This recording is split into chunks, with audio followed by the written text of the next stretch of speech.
Mis hermanos, Dios les bendiga. Bienvenidos a esta sociedad de jóvenes para que sigamos creciendo en conocimiento y así poder conocer las verdades profundas de la Biblia. Hermanos, queremos orar para iniciar el estudio de la palabra de nuestro Dios. Espero que podamos estar en reverencia y estar atentos al mensaje de esta hora para que podamos crecer en conocimiento para la honra y gloria de nuestro Dios. Así que vengamos de rodillas, hermanos. Bendito Señor que estás en el cielo, santificado sea tu nombre. Gracias porque nos permites una vez más poder conocer tu palabra. Te pedimos, Señor, de que nos acompañes en este estudio, en esta clase, que podamos ser llenos de conocimiento, podamos crecer no solamente en conocimiento, sino también espiritualmente. Bendice a aquellas personas que van a escuchar este mensaje, que ellos puedan comprenderlo y puedan obedecerlo. Te lo suplicamos en el nombre de Jesús. Amén. Ok, hermanos, Dios me los bendiga. Quiero que estudiemos la palabra de nuestro Dios en esta tarde. Así que saquen sus Biblias para estudiarla. Hermanos, una de las preguntas que siempre me he hecho es la siguiente. ¿Por qué la Iglesia Católica tiene tanto poder a nivel mundial con respecto a la influencia de sus fiestas que la Iglesia Católica ha establecido? ¿Por qué todo el mundo sigue con fuerza las tradiciones de la Iglesia Católica Romana? ¿Dónde está el secreto de la Iglesia Católica? ¿Por qué la Iglesia Católica tiene tanto poder a nivel mundial? ¿Por qué la Iglesia Católica tiene tanto poder aún en las iglesias evangélicas que siguen las doctrinas y costumbres y tradiciones de la Iglesia Católica? ¿Dónde cabila el poder de este sistema? En esta tarde queremos analizar qué es lo que dice la Biblia. ¿Dónde está el secreto del poder del sistema papal para influir sobre los habitantes de la tierra? Solo imagínense, hermanos, cómo esta tradición que se llama Navidad tiene tanto poder a nivel mundial.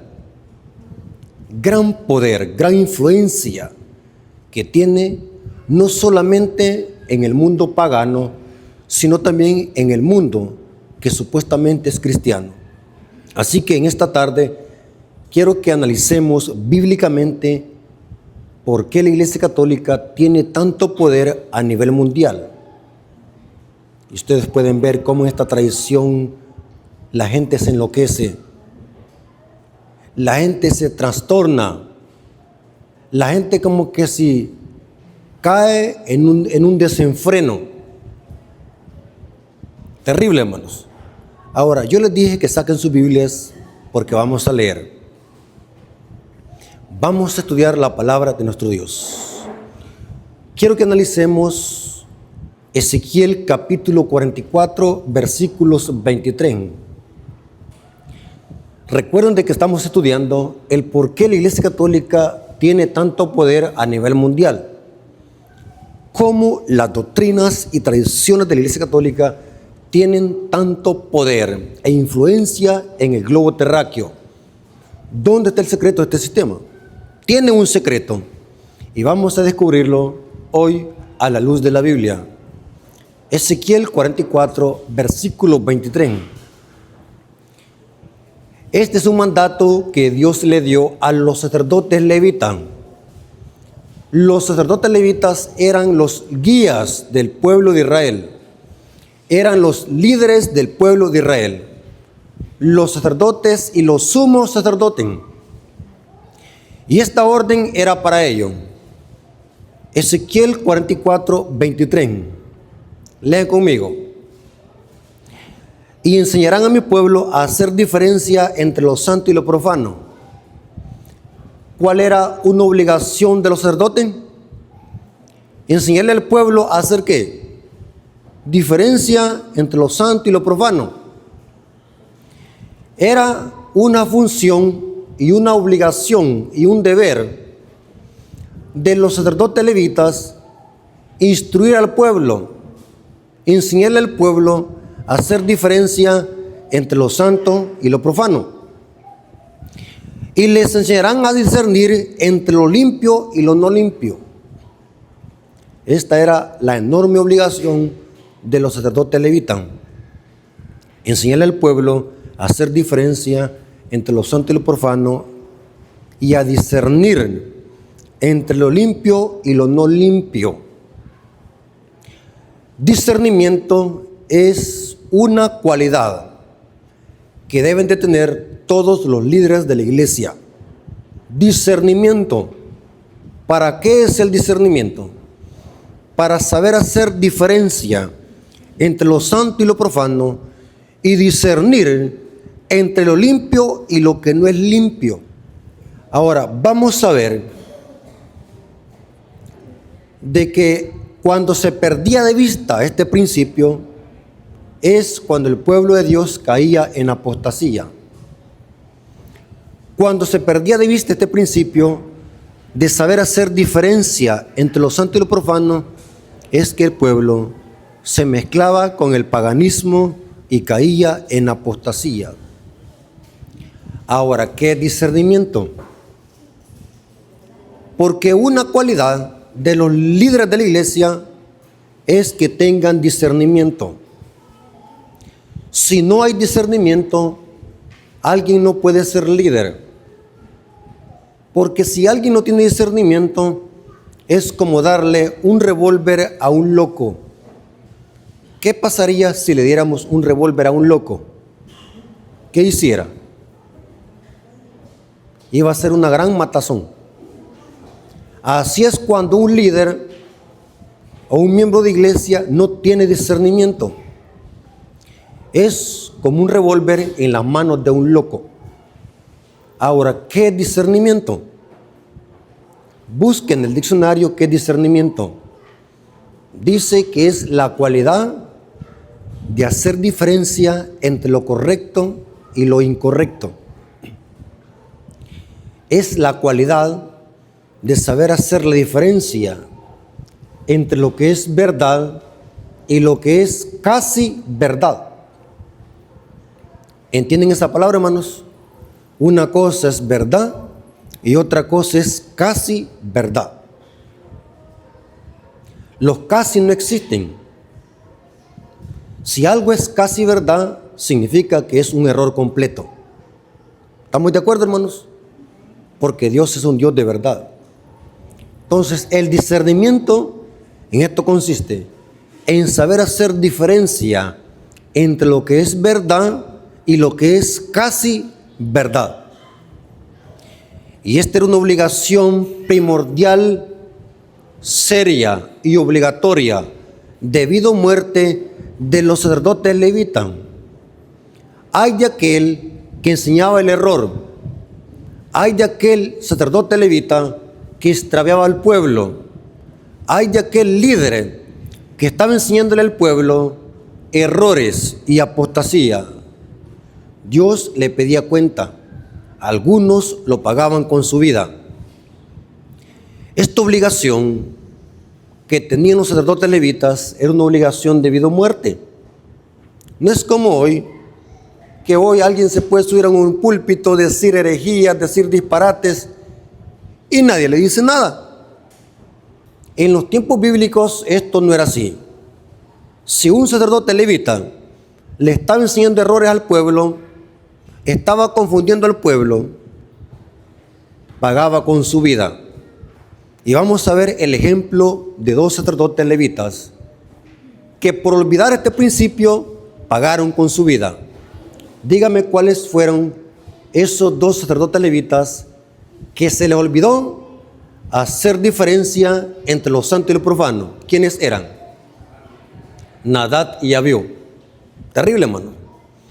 Les aseguro que si estuviéramos en el tiempo antiguo, muchos quizás ya hubiésemos muerto aquí en el púlpito.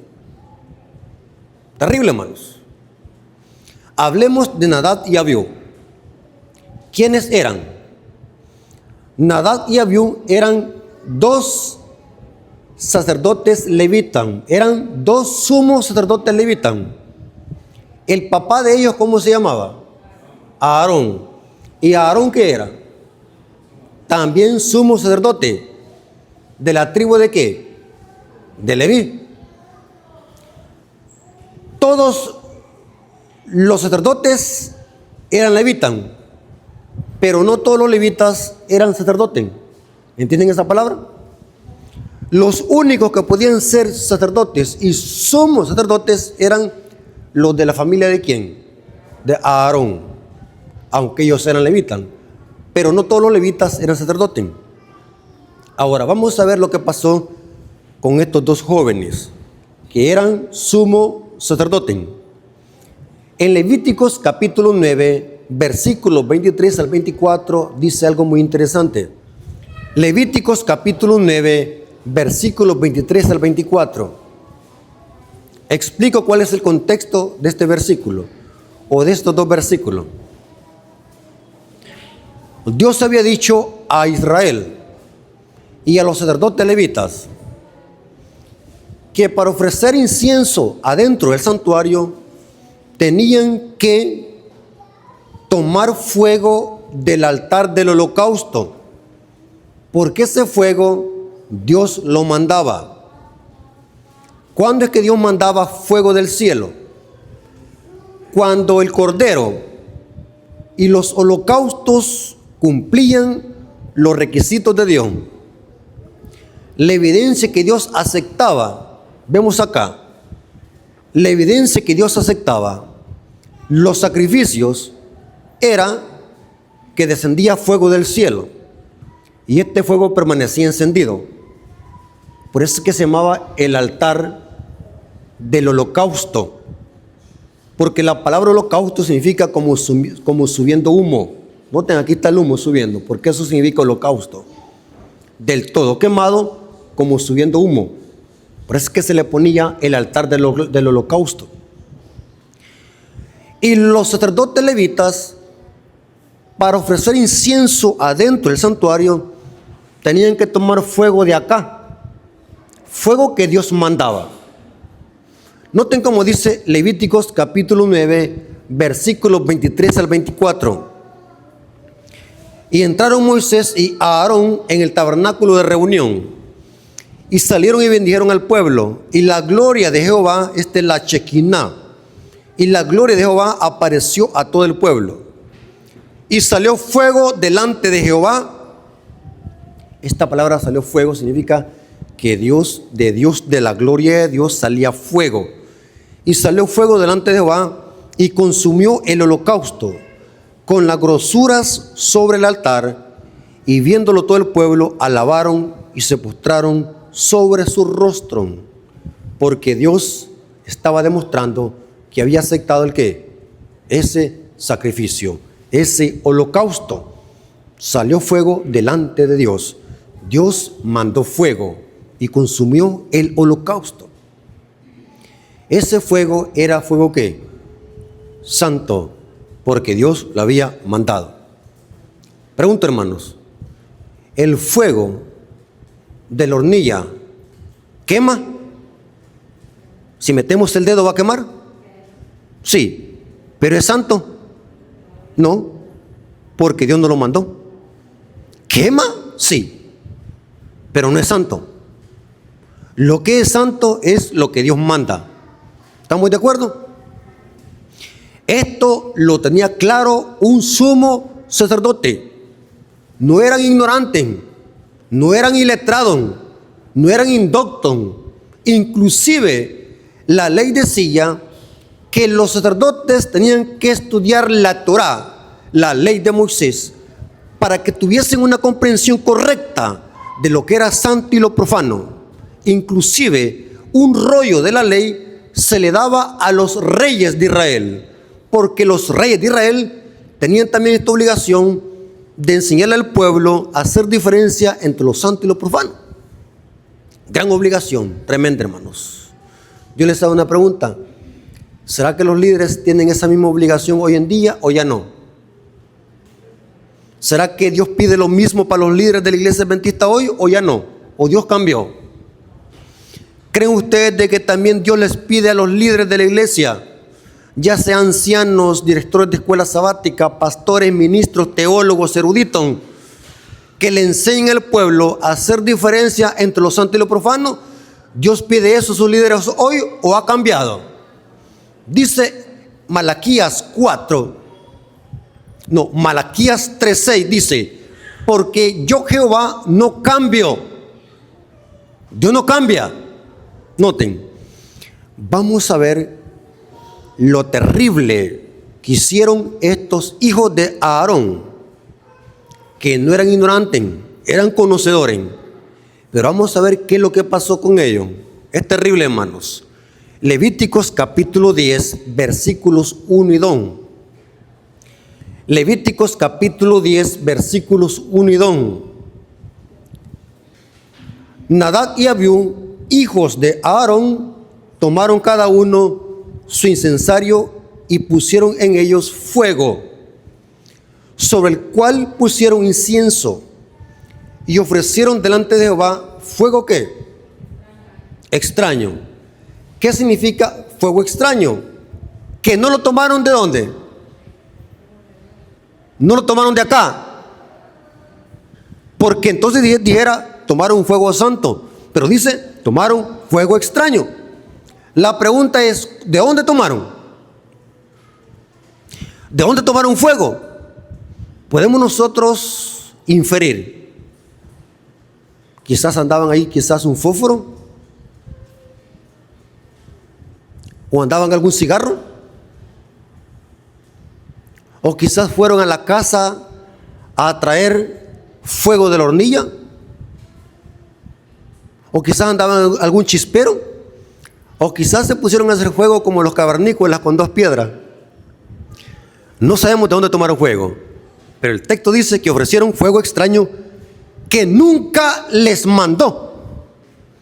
Y noten lo que pasó por eso. Y salió fuego delante de Jehová y los quemó, y murieron delante de Jehová. Murieron al instante. ¿Por qué? Porque ofrecieron fuego extraño y lo mezclaron con incienso santo.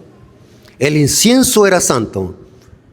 Lo común y lo profano era el fuego que Dios no les mandó. Y note cómo murieron calcinados al instante. La gloria de Dios los consumió. Y dice el capítulo más adelante que Dios le dijo a Aarón y a su familia: no vayan a derramar ninguna lágrima por sus hijos.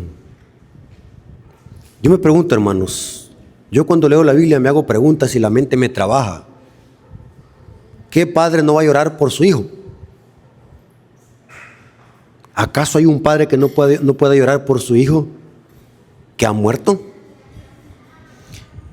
Pero Dios le dice a Aarón: no vayas a lamentarte, no se lamenten para que no muráis. ¿Por qué Dios le dice eso a un padre? No te lamentes por la muerte de tus hijos. ¿Saben por qué, hermano? Porque el pecado que habían hecho estos 2 hijos era un pecado de rebelión, era un pecado capital que no tenía perdón, era un pecado a mano alzada, merecía ejecución al instante. La pregunta es: ¿por qué Dios los calcinó en el instante? Claro, el texto dice: porque ofrecieron fuego extraño. Pero la pregunta es: ¿será que estos jóvenes eran ignorantes respecto a este mandato de hacer diferencia entre lo santo y lo profano? ¿Será que eran ignorantes? ¿Sabían ellos? Claro que sabían. Eran sacerdotes, líderes del pueblo. La pregunta del millón es: ¿qué lo llevó a hacer esta tremenda rebelión? ¿Por qué lo hicieron? ¿Qué pasó? ¿Cuál es el contexto? El texto bíblico dice más adelante en los versículos 8 al 10 que estos sacerdotes levitas hicieron eso porque entraron al santuario patudo. ¿Saben qué significa la palabra patudo? ¿Qué dice, hermano? Borracho. Entraron bien patudo. ¿Saben de que en la borrachera hay grado? El alumno es el que toma una cerveza y 2 cervezas. Tenemos el bachillerato que el bachiller se toma 10 cervezas. Ya el licenciado, el que duerme en las cunetas, ya es licenciado. Ya se toma mucho licor. Como ya no gusta para la cerveza, toma alcohol 90. ¿Sí? Como ya un licenciado en la borrachera ya no tiene dinero para conseguir cerveza porque son muy caras, entonces lo que hace es ir a comprar ¿qué? Alcohol. Así que con un coche bomba se pone patudo y duerme en las cunetas. Esto pasó con estos jóvenes. Entraron bien borrachos. Los líderes del pueblo que tenían que conducir al pueblo por el camino correcto y enseñarle al pueblo a hacer diferencia entre los santos y los profanos, ahora están dando un mal ejemplo. Entran borrachos. Los líderes ungidos de Dios entraron borrachos. Levíticos capítulo 10, versículos 8 al 10 dice eso. Los versículos 8 al 10. Y Jehová habló a Aarón diciendo: tú y tus hijos contigo no beberéis, ¿qué dice? No beberéis vino ni sidra cuando entréis en el tabernáculo de reunión, para que no muráis. Estatuto perpetuo será por vuestras generaciones. Noten que esto aplica a nosotros también. Noten. Estatuto perpetuo por vuestras generaciones, para poder discernir entre lo santo y lo profano, entre lo inmundo y lo limpio. ¿Por qué estos líderes no pudieron hacer diferencia entre lo santo y lo profano en ese instante? Porque habían entrado como borrachos. Y una persona que está borracha, ¿cómo tiene su intelecto? ¿Cómo lo tiene, hermanos? Atolondrado. Está bobo. Está, ¿cómo le podemos llamar, hermanos? ¿Ah? Está mareado.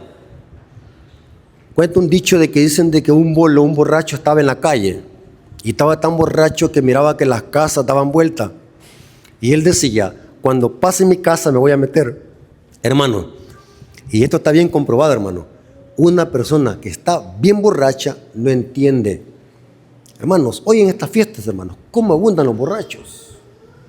¿Cómo abundan los asesinatos? ¿Cómo abundan los accidentes de tránsito? Ayer estaba viendo yo en la noticia de que hoy la ley se ha puesto más estricta. Antes era un nivel de alcohol que usted podía andar en el cuerpo para que le pusieran una multa de 50, de 100 o 150 dólares. Hoy es más estricto. Con solamente que usted haya besado la pacha de guaro, solamente la besó, y si se le siente un medio olor al licor, le cae la multa. Para mí eso es bueno eso.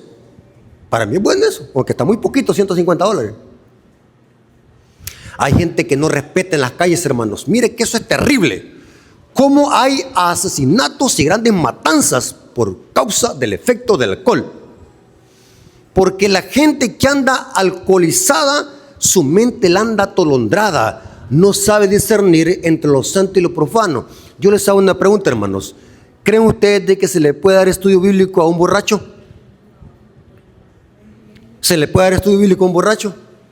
Estoy hablando borracho, no estoy diciendo uno que esté medio patudo, que se haya tomado 2 cervezas, que todavía está en su sano juicio y puede entender y lo conoce a uno. Pero alguien que esté bien borracho, ¿cree usted de que se le puede dar un estudio bíblico de la fe de Jesús? ¿Por qué? No va a entender porque su mente está como bajo el efecto del alcohol. Esto pasó con estos hijos de Aarón. Entraron borrachos y su mente, por causa del vino, no supieron hacer diferencia entre lo santo y lo profano. La pregunta es: ¿por qué la conducta de estos 2 jóvenes era de esa manera? ¿Creen ustedes, hermanos, de que el pecado es un suceso o un proceso? Dígame usted, hermano. No nos engañemos, hermanos, seamos claros. Estoy hablando con hermanos de que venimos del paganismo, venimos del mundo, hablemos claro. Los bolón, los borrachos, para llegar a ser borrachos, ¿cómo iniciaron? Con una se inicia. Pregunto, los que son ladrones y mafiosos, ¿cómo iniciaron? ¿Verdad que iniciaron robando banco? No. Iniciaron llevando un lapicero robado a la casa, que se lo robaron a su compañero. Así inician los delincuentes. ¿Cuál es la primera escuela de los hijos? ¿Verdad que la iglesia? Mandamos a los hijos a la iglesia para que se compongan y salen más corruptos. No, hermano. Las iglesias cumplen un segundo papel, pero no es la iglesia que compone o arregla a los hijos. ¿Sabe dónde es la primera escuela? Dice la Biblia y el Espíritu de profecía. En el hogar. ¿En el hogar? Eso dice el Espíritu de profecía. Saben que lo que voy a leer es tremendo, hermanos. Es tremendo. Aarón era un gran sumo sacerdote. Se enamoró tanto del santuario que se olvidó ¿de quién? De corregir ¿a quién? A sus hijos, dice el Espíritu por así. Terrible, hermano. Dice que el culpable del comportamiento corrupto de estos hijos fue Aarón por haber descuidado la educación de sus hijos impíos. Estos hijos tenían, miren, dice el Espíritu profecía que esto venía desde hace mucho, la corrupción de estos hijos. Y era hora que Dios le pusiese fin. Porque el pecado no es un suceso, es un proceso. Noten como dice Elena de White en Patriarcas y Profetas, página 330, párrafo 1. El consumo de bebidas alcohólicas debilita el cuerpo, confunde la mente y degrada las facultades morales. Y esto es verdad, hermano. Una persona que está borracha dice que tiene 1000 cabezas de ganado, que tiene 1000 mujeres y que tiene dinero, ¿verdad?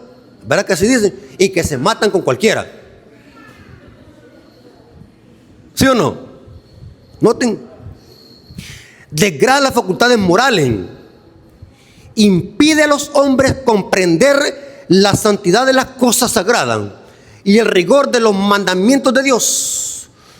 Todos los que ocupan puestos de responsabilidad sagrada deben ser hombres estrictamente temperantes para que tengan lucidez para diferenciar entre lo bueno y lo malo, firmeza de principios y sabiduría para administrar justicia y manifestar misericordia. Ahora Elena White está aplicándole esto a los líderes de la iglesia hoy actual. Tienen que tener lucidez, sabiduría, santidad, para que le enseñen al pueblo a hacer diferencia entre lo santo y lo profano. Hay de aquel líder corrupto que esté extraviando al pueblo. Hay de aquel ministro que esté extraviando al pueblo y llevándolo a Egipto otra vez. Dios va a pedir cuenta. Dice aquí la Biblia y el Espíritu profecía. La misma obligación descansa sobre cada discípulo de Cristo. El apóstol Pedro declara: vosotros sois linaje escogido, real sacerdocio, gente santa, pueblo adquirido. O sea que también para nosotros, como miembros de iglesia, hemos sido llamados para que hagamos diferencia entre lo santo y lo profano, entre lo que es limpio y lo que no es limpio. ¿Estamos de acuerdo?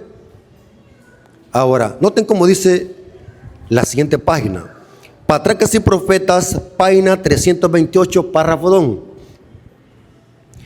Patriarcas y Profetas, página 328, párrafo 2 dice: En su juventud, Nadab y Abiú no fueron educados para que desarrollaran hábitos de dominio propio. La disposición indulgente del padre, o sea, era un padre alcahueto. ¿Saben qué significa padre alcahueto? La disposición indulgente del padre, su falta de firmeza en lo recto, lo habían llevado en descuidar la disciplina de sus hijos. Les había permitido seguir sus propias inclinaciones. Era un padre alcahueto que no corregía a sus hijos. Los hábitos de complacencia propia practicados durante mucho tiempo los dominaba de tal manera que ni la responsabilidad del cargo más sagrado tenía poder para romperlos, esos hábitos. Tenía un cargo tan sagrado porque eran sumos sacerdotes y aún así no respetaban las cosas sagradas. Pregunto, ¿era justo que Dios los aniquilara? Sí, porque Dios tiene un límite. ¿Saben que la Biblia dice que Dios es amor? Pero también es ¿qué? Fuego consumidor. Dios es santo y Dios es justicia. Ahora, noten cómo dice el párrafo, que por eso a Aarón no los reprendía. ¿Se puede dar el caso de eso, hermanos? Se puede dar el caso que siendo grandes líderes de la iglesia adventista, tener puestos de responsabilidad, tener gran categoría en la iglesia, gran puesto, y tener hijos corruptos. ¡Qué contradicción! Pero puede suceder eso. Puede suceder. Elena White lo dice. ¿Qué esto aplica para nosotros? Terrible. Es terrible, hermanos. Yo por eso siempre les digo a los hermanos, estudiemos. Estudiemos para que veamos de que todo lo que decimos acá es cierto. Elena White en muchos pasajes de sus libros compara el pecado de Nadab y Abiú con muchos pecados actuales. Saben de que hay muchas formas de que nosotros podemos ofrecer a Dios fuego extraño. Hoy en día podemos nosotros ofrecer fuego extraño y mezclarlo con fuegos con incienso santo. ¿Sí? Dígame un ejemplo, hermano. Un ejemplo de cómo nosotros en la iglesia podemos ofrecer fuego extraño. Usando como principio el pecado de Nadab y Abiú. Les voy a poner un ejemplo para estimular su mente. Que yo use una música de reggaetón y solamente le cambio la letra para que la pongamos en el culto divino y en las sociedades jóvenes.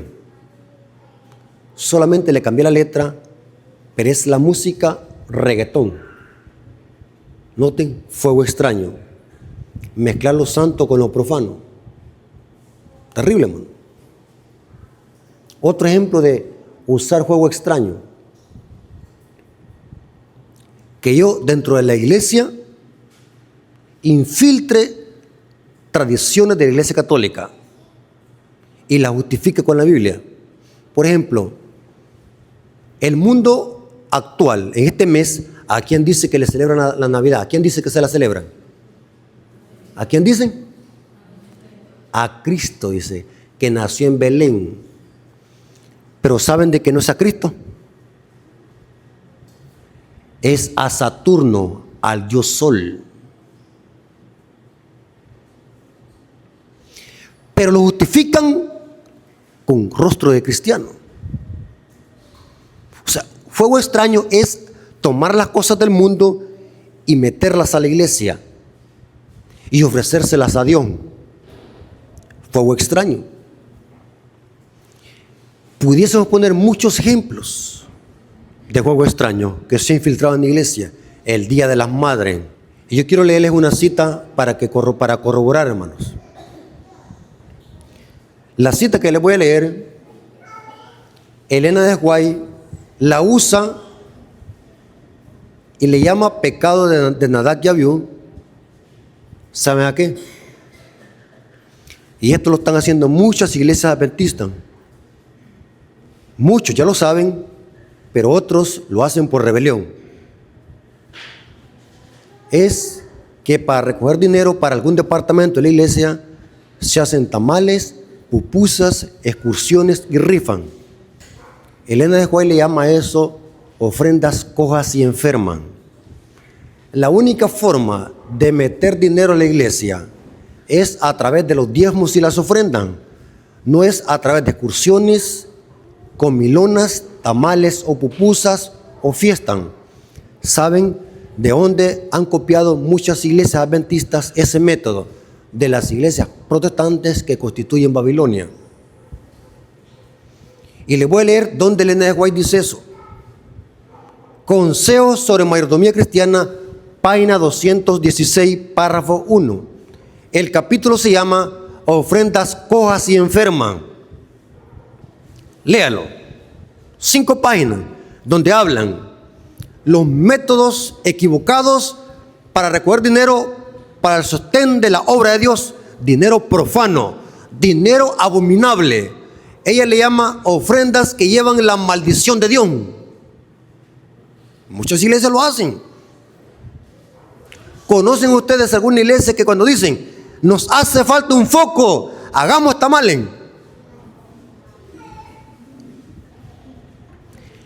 Queremos pintar la iglesia, hagamos una excursión al Cuco. Dinero profano. Pero ¿por qué entre todos no damos mejor dinero? Demos todos $1 cada uno. Frene la boca y deje de tomarse por lo menos una semana una Coca-Cola. De ese $1 para que compren ese foco. ¿Sí o no, hermano? Dar. La iglesia se sostiene con las ofrendas y con los diezmos que se dan por el mismo pueblo de Dios. Y noten cómo dice, hermanos, para que no vayan a decir, este hermano Rafael Díaz lo siento algo como chismoso. Consejo sobre mayordomía cristiana, página 216, párrafo 1, dice: los principios más corrompidos son fortalecidos por este método no bíblico en reunir recursos financieros. Y eso es lo que Satanás desea que ocurra. Los hombres están repitiendo el pecado de Nadab y Abiú. Están utilizando fuego profano en lugar de fuego sagrado en el servicio de Dios. El Señor no acepta esas ofrendas. Miren, hermanos, que yo cuando leí esta cita me empezó a trabajar la cabeza. ¿Cómo? O sea, que ese dinero que se recoge de esa manera, podemos comprar nosotros un foco y poder tener la iglesia aquí arreglada. Pero dice que Dios no la acepta. Lean la cita. El Señor no acepta tales ofrendas. Y dice el siguiente párrafo: todos estos métodos para llevar dinero a su tesorería constituyen una abominación para Él. Es una falsa devoción la que se promueve con tales procedimientos. ¿Cuántos sabían eso, hermanos? Que esos métodos de recoger dinero para la tesorería de la iglesia son métodos abominables. Si usted quiere que en la iglesia se arregle un foco de dinero, demos dinero. No seamos tacaños, hermanos. Yo no sé en la iglesia por qué. Miren, hermanos, en la iglesia hay un montón de hermanos tacaños. Tienen como dar dinero para apoyar la obra, pero no son grandes codos. ¿Saben, hermano? Yo lo digo con respeto, sin criticar. Yo fui en la iglesia, hermano, de cuando caía la tormenta, que era como que era colador. Y los hermanos con buenas Cherokee, con Toyota Hilux en la calle. Eso es abominación, mi hermano. Pero cuando dicen vamos a hacer una excursión, hasta 2 buses se llevan. Vamos a hacer la obra misionera, solamente el difunto hermano Paquito Peña venía y otro hermano. Somos tan canalla que solamente que nos den algo damos. Somos egoístas, no damos por amor a la obra, no damos, y eso Dios lo condena. Dios lo condena, lean. Ahora, yo les dije al principio este tema: ¿por qué la iglesia católica tiene tanto poder en el mundo? ¿Saben por qué tiene tanto poder? Porque la Iglesia Católica al mundo entero lo tiene como. ¿Cómo tiene el mundo entero la Iglesia Católica? Borrachos, patudos. El secreto de Babilonia para controlar al mundo y que el mundo sea como un títere es que Babilonia tiene el mundo borracho con el vino de Babilonia. Apocalipsis 14:8. Otro ángel siguió diciendo: ha caído la gran Babilonia, la gran ciudad, porque ha hecho beber a todas las naciones con el vino del furor de su fornicación. ¿Cuál es el pecado de Babilonia? Porque ha hecho beber a todas las naciones vino del furor de su fornicación. O sea, ¿cómo están las naciones? Ebrian, borracha. Y una persona borracha no sabe hacer diferencia entre lo santo y lo profano. ¿Sí? Pregunto, ¿Babilonia sabe distinguir que hay días comunes y un día santo? No, Babilonia no lo sabe distinguir. Los babilonios no saben eso. ¿Qué dicen los babilonios? Todos los días son iguales. Pregunto, ¿Babilonia sabe distinguir en que hay comidas inmundas y comidas que sí se pueden comer? ¿Babilonia sabe distinguir eso? No. ¿Qué enseña Babilonia? Pedro mata y come. Lo que entra no contamina al hombre, sino lo que sale. Y empiezan a torcer la Biblia para justificar las pupusas de chancho. Babilonia no hace distinción entre lo santo y lo profano. ¿Por qué? Porque están borrachos con el vino de Babilonia. Apocalipsis 18:3 dice, se repite otra vez el pecado de Babilonia, porque todas las naciones han bebido del vino del furor de su fornicación, y los reyes de la tierra han fornicado con ella, y los mercaderes de la tierra se han enriquecido con la potencia de su deleite.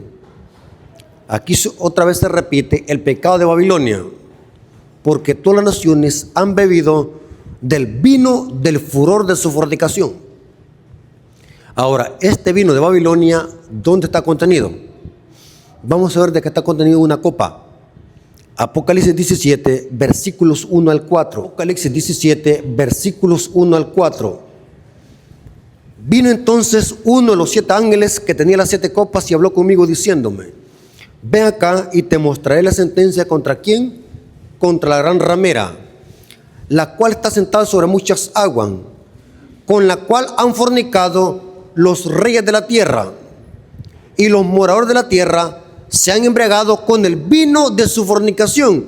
O sea que la ramera a los reyes de la tierra con los que fornica, ¿cómo están? También los tiene ebrios. ¿Están conmigo, hermanos?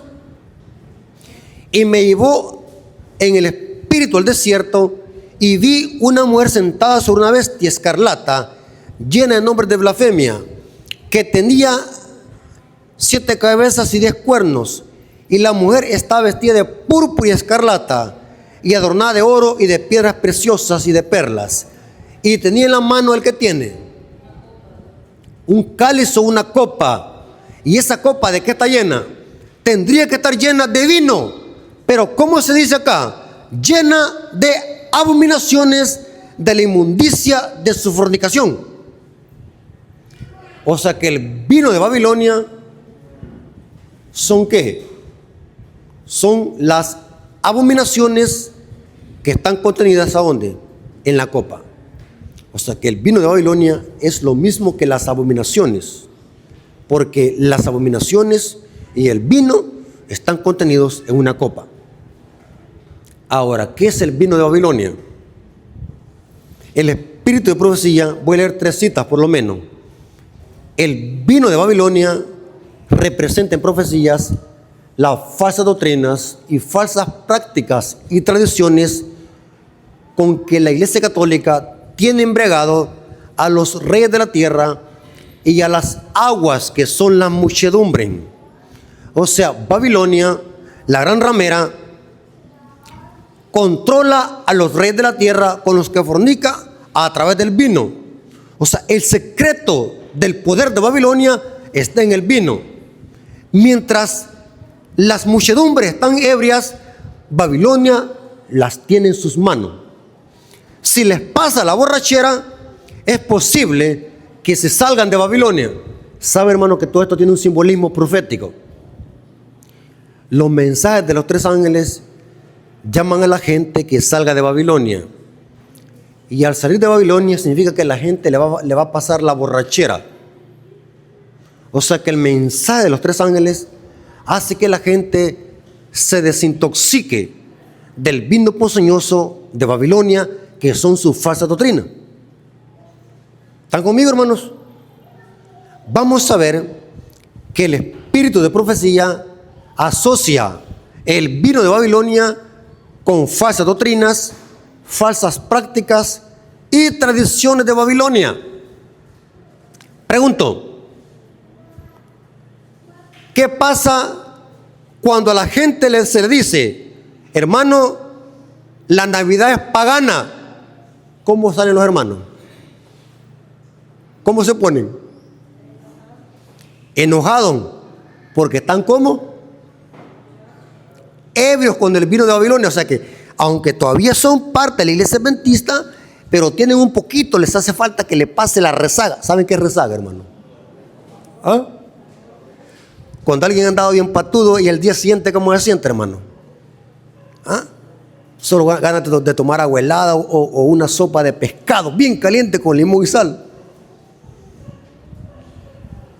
Muchos adventistas todavía no les ha pasado la goma. Están en la iglesia, pero aún siguen practicando cosas de Babilonia. Y cuando se les dice que no lo hagan, ¿cómo se ponen? Furiosos. Por eso es que se llama vino del furor de su fornicación, porque es un vino que provoca furia, ira. Se enojan. Dígale a un hermano, hermano, nosotros somos adventistas del 7º día. Nosotros no celebramos la Semana Santa, ni la Semana Zángana, ni el Día de las Madres, porque nosotros vamos para el cielo y en el cielo no se va a celebrar todo eso. ¿Qué es lo que hacen? Se enojan. ¿Cómo le dicen a uno? Hermano, usted es fanático, usted es legalista, usted es extremista y usted es criticón. Se enojan. ¿Por qué? Porque aún siguen como embregados con el vino de Babilonia. La iglesia adventista no es Babilonia, pero hay muchos babilonios dentro de ella. Muchos babilonios que aún siguen practicando y siguiendo doctrinas de Babilonia. Significa que el vino de Babilonia no ha salido aún de su sangre. Está todavía aún un residuo, una rezaga de ese vino ponzoñoso en su vena. No quieren desprenderse de las prácticas y doctrinas de Babilonia. Conflicto de los siglos, página 384, párrafo 4. Noten qué es el pecado de Babilonia. El gran pecado que se le acusa a Babilonia es que ha hecho a todas las naciones que beban del vino de la ira de su fornicación. Esta copa embriagadora que ofrece al mundo presenta falsa doctrina que han aceptado como resultado de la unión ilícita con los magnates de la tierra. La amistad con el mundo corrompe su fe y a su vez Babilonia ejerce influencia corruptora sobre el mundo, enseñando doctrinas que están en pugna con las declaraciones más claras de las Escrituras. ¿Qué vino de Babilonia? Falsa doctrina. La gente está emborrachada de falsas doctrinas. Mire, hermano, es tremendo hoy en día. Yo les hago una pregunta. ¿Por qué la gente hoy en día no quiere pertenecer a la iglesia adventista? ¿Por qué? Porque sienten muy fuerte el mensaje de la iglesia. Sienten muy fuerte, hermanos. ¿Saben que así me dijo una vez un católico? Yo prefiero ir a otra iglesia evangélica, pero no a la iglesia adventista, porque la iglesia adventista pone muchas reglas. Yo no quiero dejar el chancho ni los camarones, y tampoco quiero dejar ¿cómo se llama? No quiero dejar de trabajar el sábado. Les cuesta. Hay gente que por más que se les explique que el día sábado es el día del Señor, siguen aferrándose. que el día domingo hay que guardarse. ¿Por qué? Porque están embriagados con el vino ¿de qué? De Babilonia. Otra cita para terminar, o me faltan dos citas. Conflicto de los siglos, página 385, párrafo 2 dice: cuando se levantan maestros verdaderos para explicar la palabra de Dios, se levantan también hombres de saber, ministros que profesan comprender las santas escrituras para enunciar la sana doctrina como que si fuese herejía, alejando así a los que buscan la verdad. Si el mundo, noten cómo dice, si el mundo no estuviese fatalmente embriagado con el vino de Babilonia, multitudes se convencerían y se convertirían por medio del conocimiento de las verdades claras y penetrantes de la palabra de Dios. ¿Cómo está el mundo, hermano? Embriagado de falsa doctrina. La última cita, Testimonios para los Ministros, página 61, párrafo 3. Esta cita es más clara y diáfana, donde presenta qué es el vino de Babilonia. Noten cómo dice. Testimonios para los Ministros, página 61, párrafo 3 dice: no hemos de pensar que los escogidos de Dios que están tratando de andar en la luz constituyen Babilonia. Las iglesias caídas son Babilonia. Babilonia, noten cómo dice, Babilonia ha estado fomentando doctrinas venenosas. ¿Qué es el vino de Babilonia? ¿Doctrina qué? Venenosa. El vino del error. Este vino de error se compone de falsa doctrina, como la inmortalidad natural del alma, el tormento eterno de los impíos, la negación de la persistencia de Cristo antes de su nacimiento en Belén, y la defensa y la exaltación del primer día de la semana sobre el día santificado por Dios. Estos y otros errores afines son presentados al mundo por varias iglesias, y así se cumplen las escrituras que dicen: porque todas las naciones han bebido del vino del furor de su fornicación. Es un furor, noten por qué se llama furor, porque furor viene de ira, de furia. Es un furor producido por falsa doctrina. Cuando los reyes y príncipes y presidentes beban de este vino del furor de su fornicación, son incitados y a airarse contra aquellos que no quieren estar en armonía con las herejías y falsas y satánicas que exaltan el día falso de reposo e inducen a los hombres a pisotear el monumento conmemorativo de Dios. ¿Qué es el vino de Babilonia? Falsa doctrina, falsas costumbres y falsas tradiciones. Ahora, ¿se dan cuenta, hermanos, por qué la Iglesia Católica tiene poder en el mundo? ¿Tiene poder la Iglesia Católica? ¿Saben por qué quise traer este tema? Es terrible ver cómo hoy en día la gente se enloquece en esta fecha. Mire, el domingo por emergencia fui a San Salvador, porque tenía que ir a comprar algo, por emergencia, arrepentido. Eran como las 11 de la noche y no podía venir aquí a la casa. ¿Saben por qué? Qué terrible, hermano. Mire, como que es una colmena la capital, de la gente enloquecida en los centros comerciales. La gente como que son, ¿cómo se llaman esos animales que tienen unas grandes patas? Colgados de los buses. La gente, mire, repleto los buses. ¿Cómo me venía yo? La gente enloquecida, comprando. Y dice la gente, ¿el país está pobre? No, el país no está pobre, hermanos. La gente enloquecida comprando y derrochando dinero. Y ahí se van muchos adventistas a la colada. ¿Sí?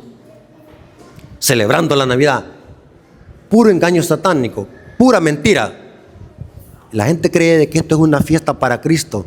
Es pura enseñanza babilónica.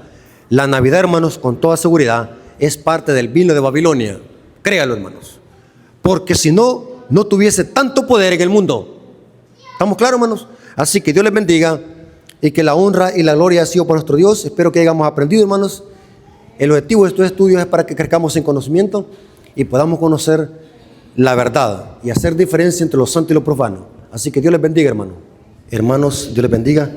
Vamos a despedirnos con una oración viniendo de rodillas.